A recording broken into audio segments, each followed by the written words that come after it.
Welcome to Discover the Difference, a podcast brought to you by C3. I'm your host, Jamie Reed, alongside my bud, Gabe Earl here. Today we have a former Navy SEAL in William Branum on the show. I love William's story, and almost every special force person we've brought in does the same thing. They display vulnerability. And William walks us through all the trials and tribulations he had just to become a Navy SEAL, and then more importantly, the transition out, how difficult it was, the lack of purpose, and how he spiraled down before finding CBD, going to a CBD conference, and being challenged by a lady there that said, hey, you're a freaking Navy SEAL. If you want to be in CBD industry, go figure it out, bud. He accepts that challenge, steps into the CBD world, owns a company that now manufactures the cleanest, most elite product out there. And at the same time, he's taken all that experience and become a leadership coach, helping businesses get to the next level. So you're gonna really enjoy this episode with lots of great content on how to overcome adversity and find success in life, whether it's through his 5 secrets of a Navy SEAL or any of the other tips that he gives. So enjoy this episode.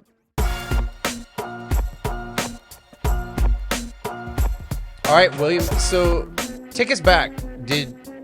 You came through the special forces. Is that something that you knew forever? That's what you wanted to do? Or how did that unpack as you matured and entered the final stages of high school?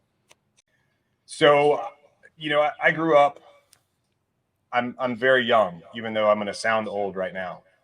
I grew up in a time when there was no internet.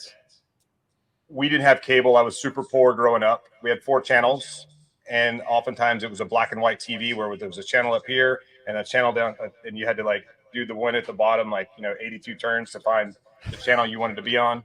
I remember that. I watched a lot of the big TVs this wide. Yeah.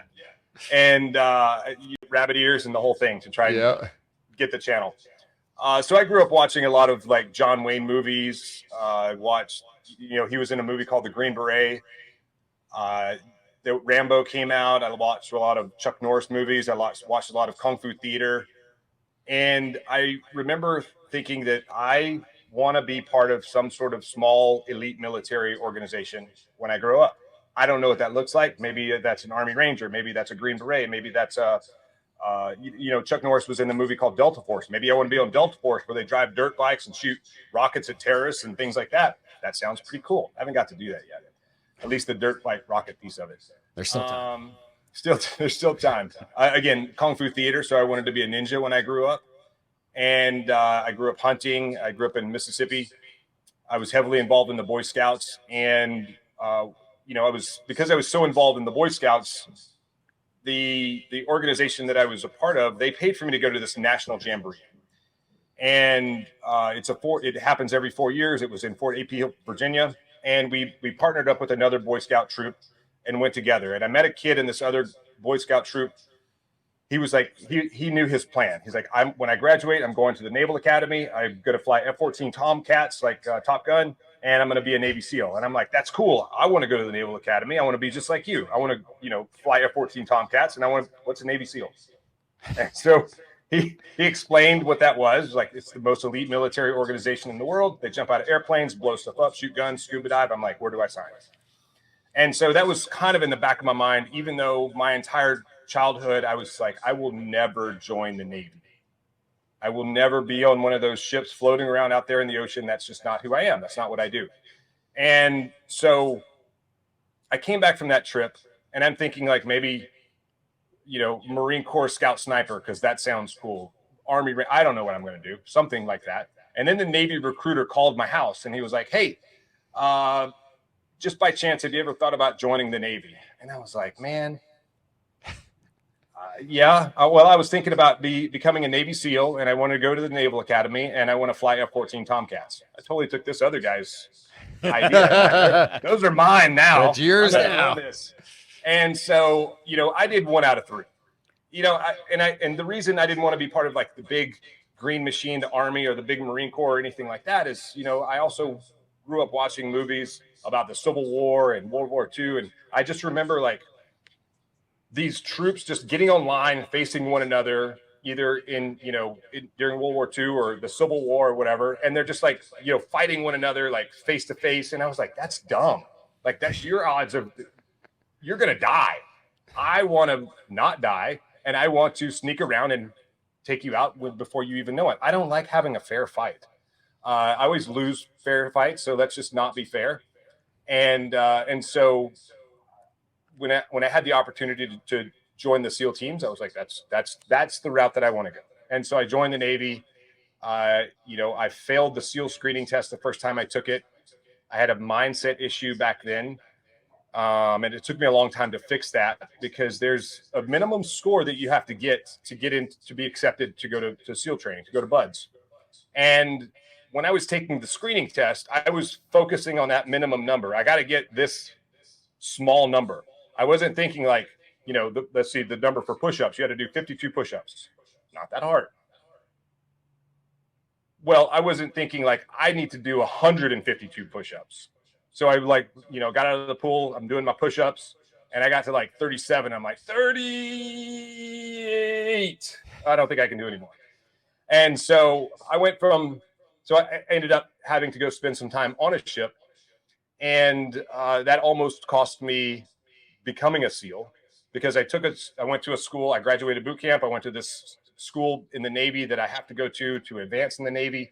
And then I went to another school rather than like going and taking the SEAL screening test again while I was in this first school. I was like, I'll go to this other school. I'll get in better shape and then go take it. Because I went to this other school, I had 24 months of obligated service to a ship in Yokosuka, Japan. And also because of that school, when it came time for me to go to SEAL training, the guy that was in charge of everyone that does that job in the Navy, he said, you're not going to become a Navy SEAL. You're not going to SEAL training. I will not let you go. You're too critical because we only have a handful of people that can do that job. And you're one of them. So I'm not going to let you go. And I was like, bro, that's not cool. I only want to be a Navy SEAL. And then I tried to negotiate. I'm like, well, the odds of making it through the training are very small. So let me go. Maybe I don't make it. And you got me back. No deal. Did he go for it? No, not at all. And so I'm almost, my time on the ship is up with no orders. I don't know what I'm going to do next. And the chief of naval operations came to my ship in Yokosuka, Japan. And to kind of, explain who that is, the CNO, the chief of naval operations, is the most senior person in the Navy. The only people more senior to him is the Secretary of Defense and the President of the United States. So this guy came to my ship in Yokosuka, Japan. He gave his vision of like the Navy, the future of the Navy, whatever. And then he asked, does anyone have any questions? And I'm like, my hand is up before he's even finished asking that question. And he calls on me and he says, and I said, yeah, I joined the Navy to become a Navy SEAL. I think I deserve a chance to go. My detailer won't let me go. He says I'm too critical, but I think I deserve a chance to go. What do you think? He turns to my commanding officer and he says, is he a good guy? And my commanding officer says, yes, he was a sailor of the quarter this quarter, which is kind of like employee of the month because I did a good job sweeping or shining the bright work or whatever you do on a ship in the Navy. And he turns back to me. He's like, check, you'll be in the first class after your PRD, which is planned rotational date. 6 weeks later, I'm off to California to start SEAL training. Wow. So, that question could backfire though too, right? Because what do you think? I think you need to serve more time in the Navy. Yeah, it certainly could. But what do I have to lose? I didn't even realize that like how powerful this person was. The reason it wasn't even my idea really to ask him. It was other people who knew I wanted to go and they knew I was having a hard time getting there. They're like, hey, why don't you ask this guy? He's been a common sense leader his entire career. People have asked him to like brought policies that don't make sense up to him. And he would just change them on the spot. And so like, you might as well ask. I'm like, okay, I'm going to ask. And again, I had no real levity of like who I was actually talking to. Turns out I got by. I made it. So that's awesome. Is that the mindset shift that you're talking about, or what was the actual mindset shift that you had to say, hey, I can do this. I can go beyond this 52 push-ups. It was, stop focusing on the minimum number. How many can I actually do? What's the maximum I can do? instead of limiting myself by the limiting, we all have limiting beliefs, and really there's nothing that really quantifies those limiting beliefs. Like, we can push ourselves so much further than we believe we can. You just have to forget about the minimum, and like, how far can you go? How big can you go? How much money can you make? How much impact can you have on the world? That's, that was the change that had to happen in my head. And I actually failed the screening test the second time I took it. So this time, and so this kind of adds to it. So the second time I took it, there was me and like 10 other guys. I beat everyone on every event because I was like, there's no way I'm not passing this. I was the first one out of the pool on the swim. I did the most push-ups. I did the most pull-ups. I did the most sit-ups, and I was the fastest runner. I was the only person taking the screening test to become a SEAL. Everyone else was taking the screening test to become either an EOD guy or a Navy diver. It's the same test, just the standards are different. So to be a SEAL, the standards are higher. You have to swim faster, run faster, more push-ups, more pull-ups, more sit-ups. And so I crushed everyone. And the run, those guys ran in shorts and tennis shoes, and I did the run in long pants and boots. And they were boondockers. I don't know if you know what boondockers are, but they weigh about 8 pounds a piece. They're very heavy, like steel shank, steel toe, low cut boots that they, issued me in boot camp. And that's what I had to run, because you had to run in boots. And so, and I beat everyone on everything. And I remember like coasting, coming across the finish line. And I failed the run by like 12 seconds or something. I could have easily finished the run, but I'm like, I'm so far ahead. I'm crushing everyone. I'm the man. I got this. And then I failed it. And I was like, okay, put your ego back in your pocket, because that served you never. And so, you can pass it. So I had to go take it the third time and then pass it with how much time in between? Nothing.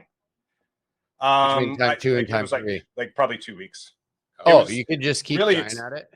Yeah, it's like you have to find people who are willing to take time out of their day to come and like watch you do these exercises and grade you on them, and then write up a thing at the end saying he passed or failed, or this is a score or whatever. So do you have to do any sit-ups in the ocean? What's that? Did they have you do any sit-ups in the ocean? No, they didn't. So our buds training was false. Yeah. That was after I got to buds. Yeah. Okay. All right, perfect. So you finally passed that test. What's next in moving forward the Navy SEAL aspect of your career?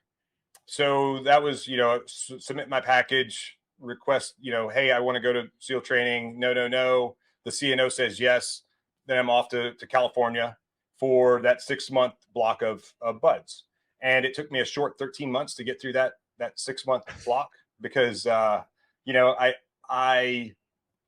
I didn't, the honest truth is I didn't train hard enough for it. And I realized when I got there, I was like, ooh, running sucks. Running in soft sand really sucks. And so I got injured because I'll just say, because I wasn't prepared physically like I should have been. There were guys on my ship that said, yeah, man, you need to run in soft sand with boots on from now until you leave. And I'm like, okay, yeah, there's none of that's around here. So I'm going to do my same old exercises and I'll be fine. How hard can it be? It's pretty hard, actually. But that's kind of the way I've always thought about it. How hard can it be? It's less hard the more prepared you are. So I got injured. I got rolled back. I got injured again. I got rolled back. They were going to kick me out because I got rolled back twice before I made it to Hell Week. And I was like, the first guy was like, okay, clearly you didn't prepare. I recommend you being, kicked out of training, come back in 2 years. I'm like, no, hold on, wait. So I went to see the second guy, and I'm just like bawling, crying, tears. I'm like, please don't kick me out. I may not have a chance to come back. And I told the story about the CNO coming to my ship and my, all that drama. And he was like, go stand outside. So I go stand outside in my crutches, and I'm there for like 3 hours. I don't even remember the guy's name. And I remember the guy who recommended me to go. I still hate him to this day. And he was still, I worked for him at SEAL Team 4, and I hated him the whole time. But so then he was like, I stood outside like 3 hours waiting. He came back. He's like, what are you doing here? And I said, you told me to wait outside. No attitude out of me. And he was like, go check in. You'll be in the first class. This is your last silver bullet. And I'm like, okay, check. When I started that third class, I was not healed up. I limped my way all the way through the first phase of training, all the way through Hell Week, and whatever injury I had healed up during Hell Week. And I was like, oh, I'm good to go. And then after Hell Week, because I was limping on one leg, I created stress fractures on the other leg. And then I couldn't keep up again after Hell Week. And they're like, and I was like, okay, here's the deal. If you're going to kick me out for my injury, I'm just going to keep going with a broken leg. I don't care. And they're like, you're shut up. You'll be in the last class. So I eventually graduated in class 208, 13 months to the day of checking in. Dang, that's some trauma to get through. Just the beginning. So from there, what your experience in the Navy SEALs, was it everything you hoped it would be when you were a Boy Scout and that other kids telling you about it? Yeah, I think so. I mean, I was in at a good time. You know, I got to the team. I didn't go to the team I wanted to go to. I ended up going to a team called SEAL Delivery Vehicle Team 2 on the East Coast. And, you know, their focus was undersea. They have this mini submarine. You put 2 guys in the front, 4 guys in the back, and you go places in the world and you do stuff that no one knows the wiser. And so it was a very cool capability, but I didn't want to do that job. I wanted to be a sniper. I wanted to like kick doors and do all that other stuff. And then I eventually became a sniper. Then I went back and I taught sniper school a few years later. And I was actually teaching sniper school when 9/11 happened. I was like the senior instructor on the ground at the time. I was not the senior man, but I was the senior instructor. And then guys that were going through the course, or the guys that were like student instructors that were working for me, even though they were senior to me, they were like 9/11 happened, and they all turned to me and they said, what do we do? And I was like, I don't know. Hold on. Let me call somebody. Let me call a friend. And again, this was like the beginning of cell phones. Like, so there weren't like, you know, iPhones all over the place.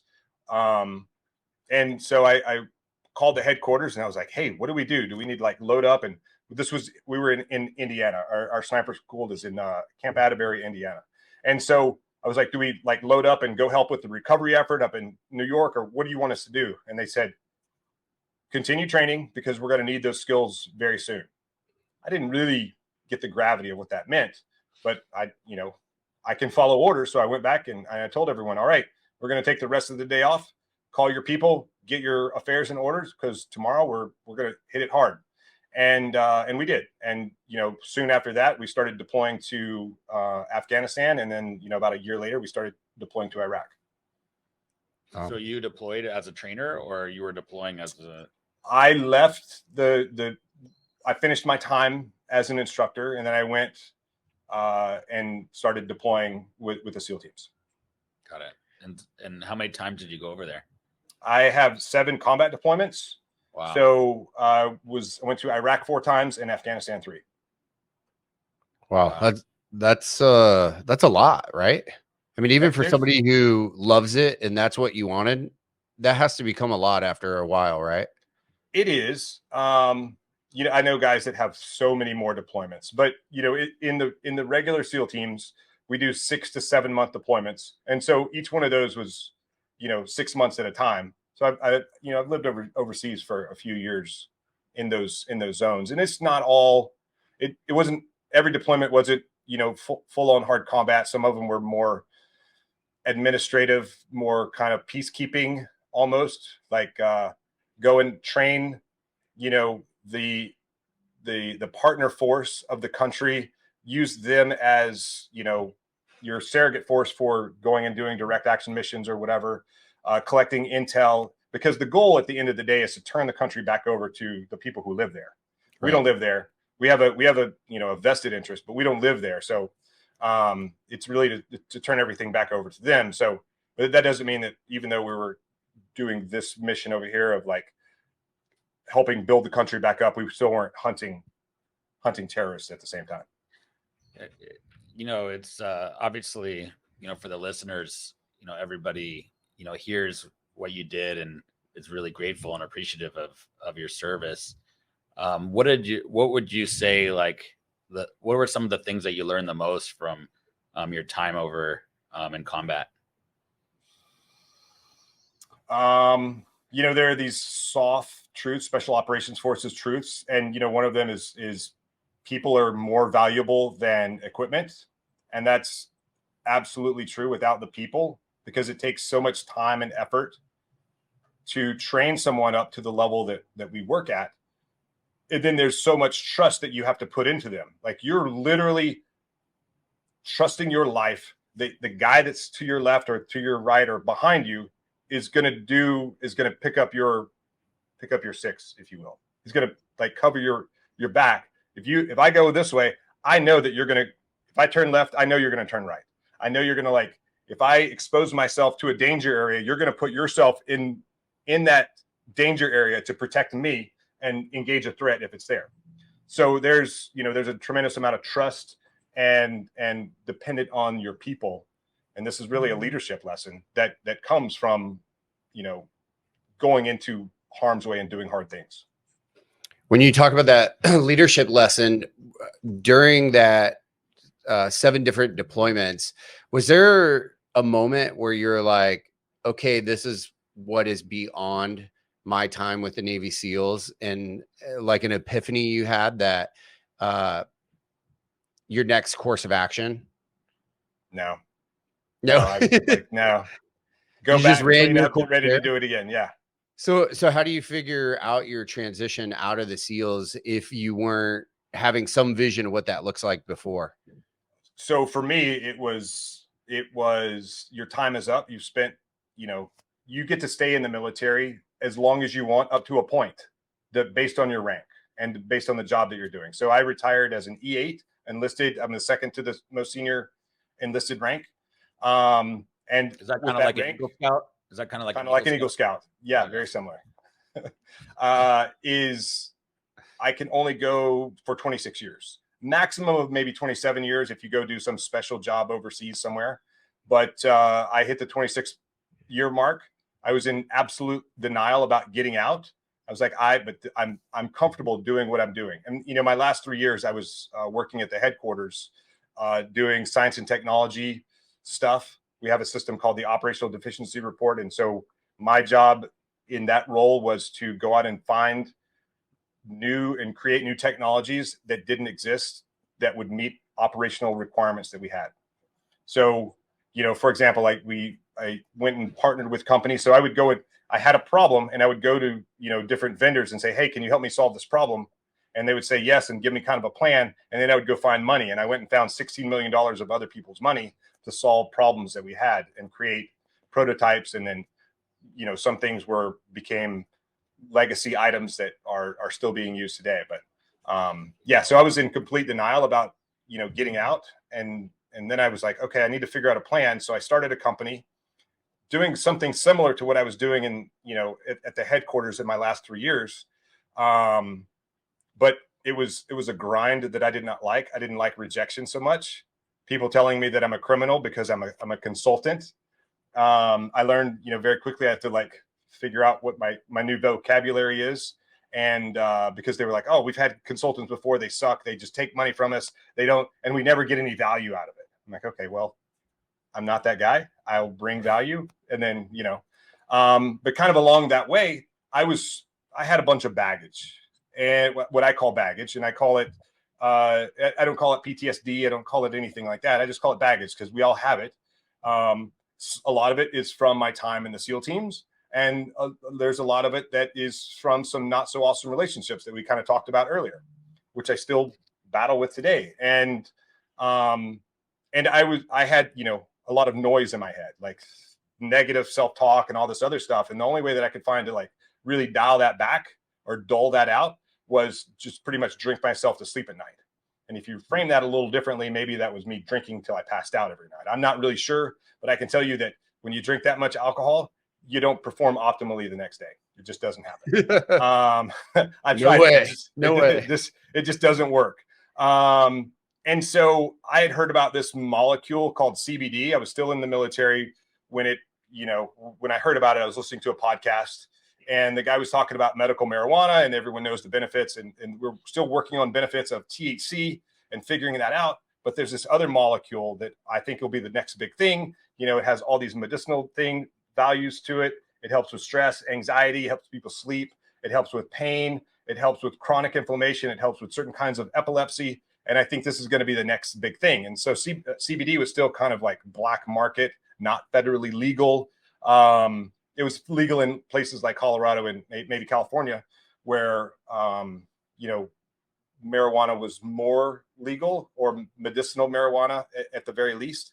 And so in 2008, March 20th of 2018, Congress passed the Farm Bill, which made hemp legal. So the difference between hemp and marijuana, they're pretty much the same plant, but hemp, the definition of hemp is the dried weight of the plant has 0.3% or less THC in it. So people are able to breed the plant, really smart people breed the plant to breed out the THC and increase the amount of CBD that's in the product.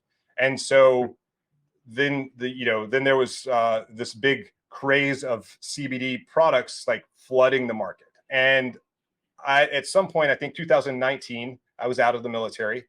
And I was like, okay, I think I'm ready to try CBD because I'm like killing myself over here and this is not okay. So you're self-soothing there's no other organization that you turn to for help or whatever. You're trying to figure it all out on your own. Yeah. I'm not one to ask for help that often. Is that pretty common? Common in the special forces? Or I think it's common I think it's common just men, period. Yeah. Like, how often do you really ask for help? You don't want to like appear weak to anybody. You don't want to appear needy. You don't want to you're like, as a man, I'm a protector. I'm a provider. I'm supposed to be the strong element. And so that's important, but also taking care of yourself is important. And I learned this lesson in the military that I continue to fail at and repeat the same thing, in that, if there's a kind of a saying that says, if you don't take care of yourself, no one else will. And I'm so busy taking care of other people, I'm not taking care of myself. And so at some point I had to figure out, and this was very slowly happening. Eventually I started to ask for help. I was having lunch with a former teammate of mine. And I told him, I was like, hey, I was in Virginia, and I said, hey, I think I'm going to see if I can find some CBD, because maybe what you have here in Virginia is better than what we have in Hawaii. I don't know anything about it at all. And he was like, oh, if you want CBD, I've got some at home. So he gave me a bottle, and I used it. And I don't know that I noticed anything while I was using it. Maybe I was a little less pissed off. Maybe I slept a little better. Not real sure. But what I do know is water boils at 212 degrees. And I was probably living my life at 210 degrees. And taking that CBD was a very gradual decrease in temperature. I didn't notice it at the time, but I noticed it when after 30 days or something that I ran out of that bottle, in that I was less pissed off. Things that would normally set me off, I had more time to respond to them rather than just react. And so, and then, different pains in my body, they were just less bad. They're still there. They're just less bad. And when I stopped taking the CBD, my fuse started getting shorter again. So I was at 210. I went from 210 to 205 to 200 to 195 to 190, maybe 185. Got out of that red zone of flashpoint and got into, my fuse got longer, and the pains were just not quite as bad. And then when I stopped taking it, I started getting closer to that boiling point again. My fuse got shorter. Pain started coming back that I was like, I haven't felt those pains for a while. What's going on? And then I was like, maybe it was the CBD, maybe not. So I tried a different brand, and I had similar results. So now I'm like, oh, I want to be in the CBD industry. Because the thing about, and this was really the question that you asked, my transition from the military to civilian life was the hardest military mission I've ever been on. And I've been on a few. Because when I was in the military, I had a purpose, I had a mission, and I had a team. And I had a badass purpose and a badass mission and a badass team. And it was like the movie The Avengers, where Thanos snaps his fingers and half the world's population goes away. That's the way I felt. And I was so I was struggling, failing as an entrepreneur. I did okay financially. I just wasn't happy doing this consulting job that I had created for myself. CBD was something that was helping me. I'm interested in the industry. How do I get in the industry? I don't know anything about it. And then I was at a business conference. It was called the Empire Business Summit in 2019 in San Diego. And the guy who gave me that first bottle of CBD was one of the guest speakers. So he brought me in as his VIP guest. So I got to have access to, you know, backstage stuff and all around, like all access to everything at this event. And there was a Q&A session. CBD is considered by social media to be an illicit substance. And there was a girl that was putting CBD into kinesiology tape. And she went up on stage and she was like, okay, I got this thing and the thing. How do I market it? Because I can't do it the way that you guys are saying, like run Facebook ads and do this and that and whatever. And so, you know, the coaches on stage gave her somewhat of a plan. And all I'm thinking is like CBD. Follow the girl, follow the girl, follow the girl. Okay, there she is. And then we left and I followed her out into the hallway and I was like, hey, you're the CBD girl, right? I'm like very excited. I found someone in the industry I can talk to. And she was like, yeah, can you step back a minute? I'm like, okay, yeah, you got it. You're a little too close. And I was like, I'm interested in CBD. I want to do the thing and the whatever. And she was like, okay, cool. Do you want to do A to B, B to B, or B to C? And I was like, I don't know what those letters mean. I want to do C, B, D. She was like, okay, cool. I feel like you told that joke before. Maybe once. And then it gets better. And then I was like, and she said, so, well, why don't you just start your own CBD company? And I said, I don't know how to do that. And she said, you are a Navy SEAL. You can figure it out. And so I kindly asked her for my man card back, put back in my pocket. And then she educated me a little bit about the industry, the different kinds of CBD out there. And then I went home and I Googled how to start a CBD company. And it was weird. Like this random person that I saw at a like business conference had more confidence in me about how to start that I could start a CBD company than I did my own self. And so I was like, okay, there's a lesson here. Let me just go ahead and figure my own stuff out, put my limiting beliefs behind me and just let's figure it out. Google. Oh, hey, the CBD industry is super dirty and super corrupt. And there's a bunch of shit products out there in the market. Sorry to swear. I get carried away sometimes. Yeah, you're good. And so I was like, okay, everyone talks about your why, your mission, your whatever. And so I was like, okay, my mission is to bring to the market the highest quality CBD out there. So I started looking for people who actually that supply CBD. So I went and found a bunch of suppliers and I kind of did my research on them, did a bunch of interviews with them. And then, there was one or two suppliers out there that had really, truly the highest quality CBD on the market. And they're not any names that you've probably ever heard of. Maybe you have, but probably not. And so I went out and I partnered with these suppliers. And the thing that makes the products that we are bringing to market different than everyone else, and really it was a change to the industry, is, we test the oil when it comes out of the plant to make sure there's no heavy metals, mercury, arsenic, lead, anything like that, which was in almost every CBD product that you could find out there in the industry. Make sure, it is actually hemp and not marijuana, to make sure it has all the things that it's supposed to have. We have specific farmers that we go to. Now everything is USDA certified organic. The farms are, the products are, the oil is.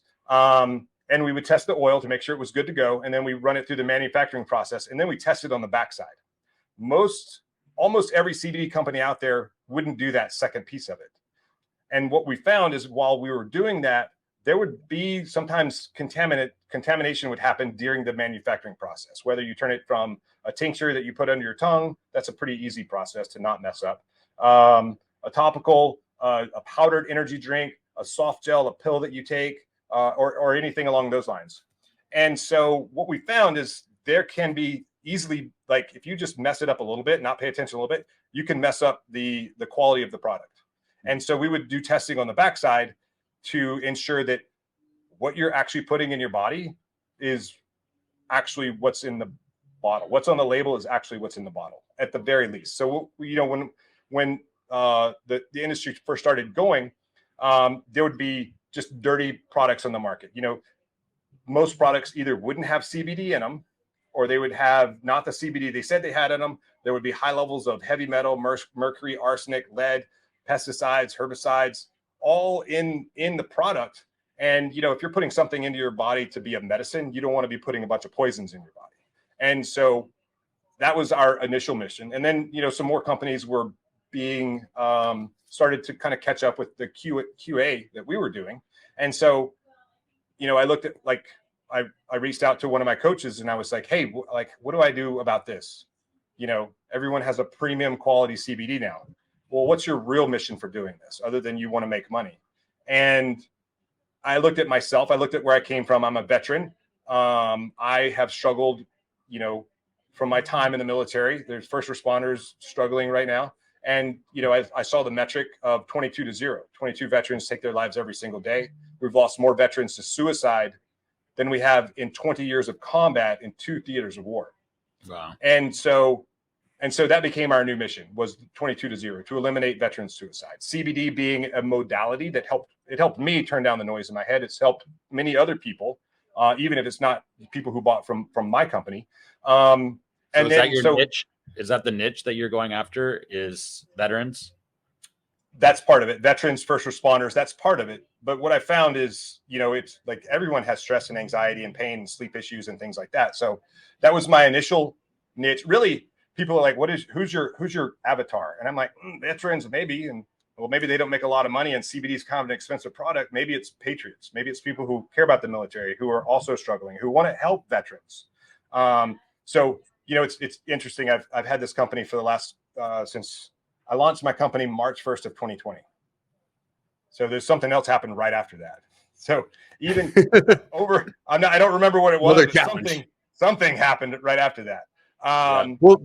Before we leave that, can I ask a question? Because, you know, when you talk about your transition, you know, you almost talk about this depressive state you're battling, and CBD was almost part of the cure of helping get you out. But when you were a Navy SEAL, you had a tremendous amount of purpose, right? Sure. And then as you transition out, you lack purpose in your life. And was the answer CBD, or was the answer that girl who challenged you to reintroduce purpose, and purpose coming back into your life to help you come out of that state that you were in?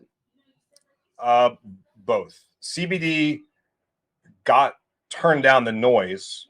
It didn't turn it off. It turned down the noise enough for me to, like, do a little reassessment of myself and try to figure out what am I doing? How do I want to do it? What is my purpose? I thought it was like helping companies navigate the military acquisition system. I mean, maybe it was going to be like, go do contracting for some agency out there, because I could go do that and make pretty good money. But I wanted to do something bigger than that. And so, you know, what gets you out of bed in the morning? And so the CBD started me on the journey of helping people. Since then, I still run Naked Warrior Recovery. I'm still very passionate about it, but I also do business coaching, leadership coaching, and mindset coaching. And I have to tell you that is one of the most gratifying things I've ever done in my life. Helping people look at things, the problems they have in their life, from a different perspective. You know, there's analogies about, like, you can't read the label of the bottle when you're inside of it. I stand outside the bottle and I read the label. You know, before this, I was just on a coaching call with one of my clients, and, you know, he's like, he keeps falling back into these sort of depressive states of trying to figure out what he's doing, what his purpose is, what his why is. I mean, he makes good money in the real estate world, even though the market is doing weird stuff right now. But he keeps, like, falling back into his why. And I put him through a pretty hard, physically challenging program not that long ago. And he came out of it. He's like, I got my purpose. I got my focus. I'm ready to go. And then he allowed other things in his life to come and, like, take away from what he thought his focus was. And every time I talk to him, he's like, I'm still trying to figure out my why. And today I beat him up pretty hard on, you just need to take decisive action. It doesn't even matter where you go. Purposeful, decisive action. That's the thing that we beat into you in this program that you did over here. And you came out of it and you knew exactly what you wanted to do and where you were going. And now you've not taken that decisive action enough times, so you've gotten away from it. So I think it's very hard for people to find their purpose. Took me a long time to find my purpose. The reason that I, wake up in the morning, the reason I wake up in the morning are things that 4 years ago, when I got out of the military, I would have told you you're smoking crack. If you'd have said, this is what you're going to do. Now, all I want to do is I want to sell CBD. I want to help people through, whatever supplements that I can help them with. I want to coach people, leaders in business and leadership and mindset. And I want to get on stage and speak and spread the message of the Get Naked mindset, which we can go into in a minute. So do you think that there's one purpose, or because it sounded like you rattled off a couple or more than a couple, because a lot of times people are looking for their purpose. But I don't, sometimes it sounds like there might not be, the purpose. It might be multiple purposes. Multifaceted. Or it might be something that changes over time. And how do you coach people through that? Because they're, you're like you mentioned this, their client that's looking for their why, and their why sounds like it's one thing. And how do you help people get, that move to that, action where they're just moving forward so that they can, that why can continue to evolve? So almost most of my coaching is one-on-one. So I have to build a relationship with the client. I have to establish that trust. Like, you can trust me. You can share things with me that you wouldn't share with your wife or husband or lover or children or whatever. I'm not going to, it's almost like I should have like a degree in psychology to do some of the coaching that I do. But they share with me like things that they're struggling with or things that they want to improve on. And then I am fortunate enough to have enough struggles and failures in my own life. I can say, hey, look at this. I also, try this. This may not work for you. It's kind of like medicine. Medicine is not science. It's a practice. Doctors have a practice. They don't have a science clinic. And so some of it is like, try this. This has worked for other people. It will work for you if you do the work. But it's about, they have to do the work. And, when I'm working with people on trying to find their purpose, I find out, like, I ask them, like, where do you want to go? And you don't even have to have like a clear vision of what that is. Like, what direction do you want to go? Because oftentimes we get lost in overwhelm, and we're like, it's too many things to do. I don't know what to do. You will just sit there and drown in overwhelm if you just sit there. But what you have to do is you have to stand up and you have to put one foot in front of the other and start going in a direction. It might not be the right direction, but I'm going to help you get going in a direction. And then while you're going down that direction, your perspective is going to change. Your environment is going to change. And so that's going to help you make better decisions on, maybe I don't want to go this way. Maybe I'll go this way a little bit longer. Maybe I need to turn left, or maybe I just need to pivot and go, a little bit in a different way. This was, my path. This is the way that every entrepreneur, I mean, you guys didn't start off with C3. You started somewhere else. Yeah. And you may not even have seen where you would be today 5 years ago, 6 years ago. Maybe it was an idea, but you had to start taking action and start moving forward in a direction. And then you probably had to shift a little bit and then shift a little more. Oh, wait, we're Netflix, for example. They were, mail DVDs to your house. And then they pivoted away from that to online streaming. And then now, it's an empire now. But they had to start somewhere. And they ended up putting Blockbuster out and Redbox. Actually, Redbox is still around. I still see Redboxes every now and then. Like, little bit. DVD player at 7-Eleven, right? Yeah, right. My kids asked me when those were going away the other day. Well, let's shift here. So what Naked is. Well, Mia actually wanted us to do this interview naked, and Gabe and I refused. We said, we'll wear pink in front of this, manly Navy SEAL, but naked's one step too far. But in your world, can you describe to the listeners how your concept around naked evolved and what it is? Yeah, 100%. So, naked is it's multi-layered, multifaceted, kind of like what we were talking about. Like, my purpose is really to be of service. I served in the military. I served in the SEAL teams. As a leader, a leader's job is to always be of service to the mission, to the men, to the organization. I'm out. I'm still of service. Now my purpose is serving veterans, leaders, other people who want to learn, or who come and hear me speak. Naked is a message. First of all, on the marketing side, it seemed like a pretty good hook. Like I was uncomfortable saying get naked. And so I'm like, oh, if that makes me uncomfortable, I should completely embrace that. Yeah, I'm going. And so originally this was about my mindset. So we all walk around with some sort of armor on, some sort of ego, some sort of baggage that weighs us down. Sometimes we put the crap in the bag that we carry around, and sometimes other people put the crap in the baggage that we carry around. And so getting naked was all about like taking that armor off, taking that ego, taking that baggage off, setting it in the corner, and exposing ourselves, becoming vulnerable so we can find the healing that we actually need to move to the next level in our life. And that's what I had to do. Like I walked around with, never asking for help, never, I'm never showing weakness, never anything like that. My job was to be the man and project that into the world and never show weakness. But at some point when I was struggling at such a deep level, I had to start asking for help. And I talked to someone about this once upon a time, and they were like, so how do you feel when people ask you for help? I'm like, dude, I feel amazing. I love it. I love helping people. And so she said, so why are you robbing other people of that joy that you feel when you help other people? I was like, dude, why do you got to do that to me? That sucks.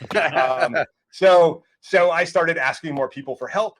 I still struggle with it, but I'm better at it. I understand, I like helping people. Other people like helping me. So I try not to take advantage of it. How do you struggle with that as a Navy SEAL when everything's about team and everybody supporting each other and helping each other? Yeah. Because, and you see that in the military, people are really, that's part of the training and part of the experience, and everybody's there to support each other and help each other. And then when you get out, all of a sudden you're alone. Yes. So that's it. I mean, in the SEAL teams, we all know what our job is. We know what our purpose is. I know if I do one thing, you're going to do the other thing that needs to happen to fill in the gap. I know that. We work together. We train together. That's just what we do. When I left the SEAL teams, I didn't have that dependable team to fill in my gaps that I needed filled. And so now, actually, what I tell people now is, I found my new mission, I found my new purpose, and I'm building my new SEAL team. And so what I mean by that is I find, sometimes there are other SEALs that I've served with or maybe haven't served with before, or we partnered up in different ways, or other entrepreneurs, very high. I've hired business coaches that have become friends. And so these are, this is me building my new SEAL team, and people that I can depend on, people that I trust enough to go and ask for help. But when I left the military, I didn't have that. And so I struggled to even be brave enough to ask anyone for help. It's a good question. How do you have that problem? I wasn't brave enough to ask for help. Yeah. And that was really it at the end of the day. It's not just men in special forces. Hopefully my wife doesn't watch this, but she's Filipino and grew up in a family that was pretty, like, they didn't just share emotion openly. Right. And so she has that in her, where asking for help or sharing feelings, what you talked about, the baggage, being able to take that weight off, that's not something that's natural. So it's like, I think it's a problem that can impact everybody. Sure. What do you say to that person in that state of mind to trigger them to get naked? I think it's really what was told to me is, go back to that, why are you robbing someone else of the joy that you get when you help someone? Like, that was a huge guilt trip played on me. And I was like, I'm still scared to ask, but yeah. I just have to be brave enough to ask. And the more, like, I have to trust you to ask for help. Yeah, definitely. And so I had to establish that trust in different people. And once I trust them, then I became brave enough to ask for help. I'm not going to ask. Look like giving a gift to somebody, right? When you're asking them for help, you're giving them a gift almost. Right. And I'm more of a giver than a taker. So I don't like taking. Other people in the world are more about taking. So I'm just a giver, and that's just the way that I'm wired. Well, I guess it's like helping people realize that they can be both, right? Yeah, I think so. Because receiving is a big thing that I think a lot of people have trouble with. So hard to do for a lot of people. Yeah. And I'm one of those people. What is it? When you're in in the teams, obviously you wake up every day and you have motivation, purpose, mission, goals that you're trying to hit. You're kind of in a free space now. You're like, you have to create your own motivation, your own goals. If there's not a defined path, how do you talk to the, whether it's a special force or just somebody in the military, when they transition out into this big, vast space? What's your advice to them on how to stay motivated and set goals and move forward every day? Well, I tell them to first start by figuring out what you want to do when you get out, when you retire, when you whatever. I just had this conversation earlier this week because it sounds very familiar in my head. What do you want to do? Like, this is going to end. That, once you leave, even in the SEAL teams, once you walk out that door, you can never walk back in. They love you when you're there, but once you walk out, they don't give a fuck. So, but that's hard for a lot of people to really grasp. And so, and I've talked to other people who have friends in the military getting ready to retire, and they're stressing out on like, what do I do? And so what I tell people is like the same thing I'd tell my coaching clients, like, where do you want to be? Where do you think you want to be? It doesn't even have to be like the right thing. Like, let's pick something. Like, maybe you want to work for TSA. Maybe you want to be an executive in some sort of company. Do you have the degrees? Do you have what you need? Do you have, maybe you want to be in IT. Go get those certificates. Go get the degrees. Go let the military pay for all these things that you want to do. Start creating a plan. And so I've created like 5 SEAL secrets of life transitions, because we all go through transitions in life, whether we get married, divorced, have kids, have a death in the family, a global pandemic, you're fired, you're hired, you're whatever. All of these are life transitions, and they impact our lives in one way or another. But we don't generally plan for them. We don't plan for contingencies. And so I tell people, like, make a plan, brief the plan, talk about the plan, talk about what you want to do. Have people shoot holes in your plan, and then you go out and you what we call a dirt dive. You practice the plan. And again, this is where you talk about the transitions that you're going to go through. What are the things you need to do? Maybe practice doing interviews with people, write different resumes for different possible job opportunities that you might have. And then when it's time to execute, you execute it violently. And then depending on what happens at the end of that execution, you do an after action review. What went right? What went wrong? What can I change? What can I make better? And then you just apply it. And for the next plan, brief, and execution. You mentioned, but it starts. Go ahead. No, go ahead. It just starts with, like, you got to have direction. You got to have an idea. You don't have to know, like, you don't have to have like this beautiful shining light right there that tells you exactly where you need to go, or angels, walking the three wise men to Jesus. You just need a direction. Like, I just need to start going in this direction. You may end up going in that direction. That's fine. But you need to start moving and not feel sorry for yourself. That's what I did. I felt sorry for myself. I was wallowing in my own, like, woe is me-ism, which people are like, you don't do that. And I'm like, I'm lazy too. You're a Navy SEAL. You're not like, yes, I'm incredibly lazy. I have to be very purposeful with taking action every day, or I can easily fall back into like feeling sorry for myself. Yeah. But I've moved far enough down the line. I still have to be more purposeful now. I'm not going to fall back into wallowing, but if I'm not very purposeful about where I absolutely want to go, I can end up going where I don't want to go. So now I'm closer to my target. I need to be more direct on actually getting there. So is that one of the 5 SEAL secrets, is just moving forward? You know what? I haven't even made any like a 5 SEAL secrets for that. So let's go over 5 SEAL secrets, and this really covers Naked. So Naked really is originally was about taking that ego off, that armor, that baggage off, so you can find healing. Then I had a coach that was like, everyone in this group needs to have a signature presentation. And I was like, oh my God, I don't like speaking in front of people. I'm scared of public speaking, blah, blah, whatever. And so I had, Get Naked as like a tagline that I started using.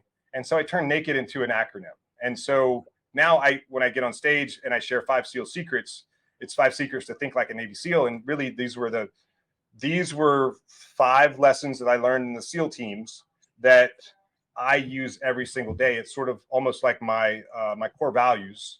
And so the acronym goes something like this. The N is for never quit. The A is accept failure. The K is to kill mediocrity. The E is expose your fears, and the D is do the work. I think I like so kill mediocrity. I love that. And so that, I can give that presentation in, 10 minutes on stage, or I can, give it in a 90-minute presentation, sharing stories, how these 5 SEAL secrets, how I use them in my daily life and how you can use them in your daily life and apply them.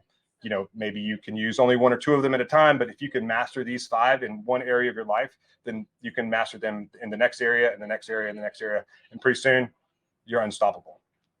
What's the hardest one? Do the work? It's, it's different for everyone. A lot of people everyone understands like never quit. Where's my note? Everyone understands never quit. They think they understand it. But what I say for never quit is, and again, this was a call I had earlier today, is, it's very easy to be overwhelmed by doing hard things or big things or things that make a difference in the world. Very easy to get like, oh my God, I can't do all of that. Oh my God, I don't know how to start a CBD company. What I tell people is to create small victories. Take this overwhelming thing, chop it up into bite-sized pieces, and then consume 1 of those pieces a day. Something you can consume, you can finish, start to finish, no big deal. It's not a big, you can have 10 or 12 of those a day, but as long as you can complete 1 a day, and never quit doing that, you can complete anything. You can do anything. You can make $1 million, billion, trillion dollars, but it's 1 day at a time, 1 evolution at a time. And the thing that I equate it to is SEAL training, Hell Week, 5.5 days. You don't sleep. You're cold, you're wet, you're miserable. And but there's one thing that's constant, is they feed you 4 times a day. So it doesn't matter how much it sucks, how much you don't like carrying that boat on your head, no matter how badly you're shivering, locked arm in arm in the surf zone, because Southern California, the water's toasty warm all year round. Like, it doesn't matter how much it sucks. All you have to do is make it to that next meal. And you just do that 1 meal at a time. And pretty soon Hell Week is done. And then you're off to the next event or the next chapter of But it's easy from there, huh? Jamie and I did Hell Week for 2 hours. We did it for 2 hours.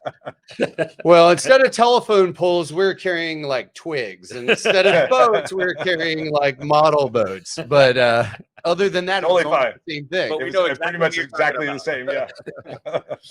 But like I said, it's different for everyone.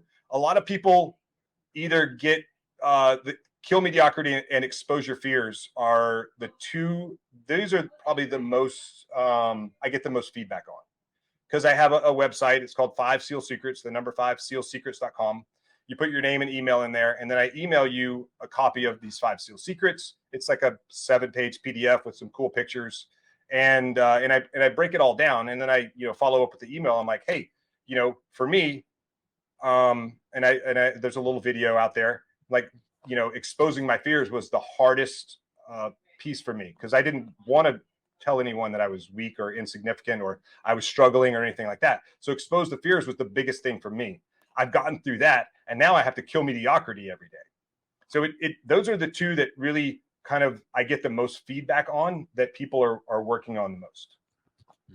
Love it. I like that. I love it. Well, awesome. I feel like we could just keep this going for a while here, but in the interest of bringing it forward, did Mia advise you we'd hit you with a few rapid fires here? Go for it. All right. What's the worst that could happen? I don't answer. Have a little fun here.